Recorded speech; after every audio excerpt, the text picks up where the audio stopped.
તો યાત્રાધામ ડાકોરમાં પણ હોળી ઉત્સવની ભવ્ય શરૂઆત થઈ ગઈ છે। ત્યારે રણછોડરાયજી મંદિરમાં લાઇટ અને 200 થી વધુ પાલ લાઇટોથી રોશની કરવામાં આવી છે। સાથે જ અન્ય લાઇટ્સ પણ લગાવવામાં આવી છે। ગુજરાત ફર્સ્ટ ન્યૂઝ પર આ એક્સક્લુઝિવ આકાશી દ્રશ્યો પણ આપ જોઈ રહ્યા છો। આજથી 5 દિવસ સુધી આ ભવ્ય રોશની ડાકોર મંદિરમાં જોવા મળશે। તો જે રીતે ડાકોરના પણ આ દ્રશ્યો છે તે આપ જોઈ રહ્યા છો અને ભવ્યાતિ ભવ્ય જે શણગાર છે, જે લાઇટિંગ ડેકોરેશન છે તે કરવામાં આવ્યું છે અને જે ઉત્સવ છે હોળી ધૂળેટીના ઉત્સવની શરૂઆત થઈ ગઈ છે। ત્યારે ભગવાન શ્રી કૃષ્ણને પણ હોળીનો ધૂળેટીનો તહેવાર છે તે ખૂબ જ પ્રિય હતો અને ત્યારે હાલમાં તેના અંતર્ગત જ રણછોડરાયજી મંદિરના આકાશી દ્રશ્યો આપ જોઈ રહ્યા છો। 200 થી વધુ અલગ અલગ જે લાઇટ્સ છે તે લગાવવામાં આવી છે। તેની સાથે બીજી નાની મોટી જે લાઇટ્સ લગાવવામાં આવી છે તેના કારણે ખૂબ જ સુંદર ડાકોરનું આ મંદિર છે તે દેખાઈ રહ્યું છે।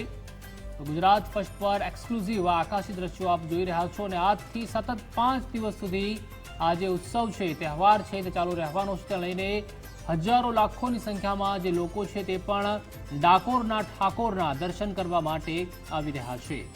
તો ભવ્ય રોશનીથી ડાકોર મંદિરને શણગારવામાં આવી રહ્યું છે। ત્યારે લોકો ન માત્ર ગુજરાત પરંતુ સમગ્ર ભારતભરમાંથી આવી રહ્યા છે ડાકોરના ઠાકોરના દર્શન કરવા માટે। બીજી તરફ દ્વારિકામાં પણ ખૂબ જ સુંદર શણગાર છે તે કરવામાં આવ્યો છે।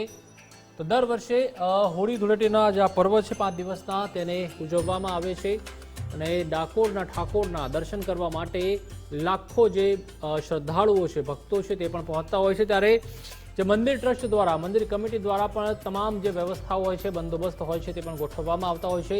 ખાસ કરીને સ્થાનિક પોલીસ દ્વારા પણ કોઈ અરાજકતા ન સર્જાય તેના માટે બંદોબસ્ત ગોઠવાતો હોય છે। તો મંદિરની કમિટી, ટ્રસ્ટ મંડળ દ્વારા પણ તમામ જે સુવિધાઓ છે તે ઉપલબ્ધ કરાવવામાં આવતી હોય છે। ખાસ કરીને મંદિરને કઈ રીતે વધુમાં વધુ ડેવલપ કરવામાં આવે, શણગારવામાં આવે તેને લઈને પણ મહિનાઓ અગાઉથી જે આયોજન હોય છે તે કરવામાં આવતું હોય છે અને ત્યારબાદ આવા સુંદર નજારા હોય છે, આવા સુંદર દ્રશ્યો હોય છે તે જોવા મળતા હોય છે। અને કેમ ના કરવામાં આવે, કારણ કે જ્યારે જગતગુરુની વાત આવતી હોય છે, ભગવાન શ્રી દ્વારકાધીશ કે ડાકોરના ઠાકોર રણછોડરાયજી કહો કે શામળાજી કહો, અલગ અલગ ભગવાનના કેટલાય નામ છે।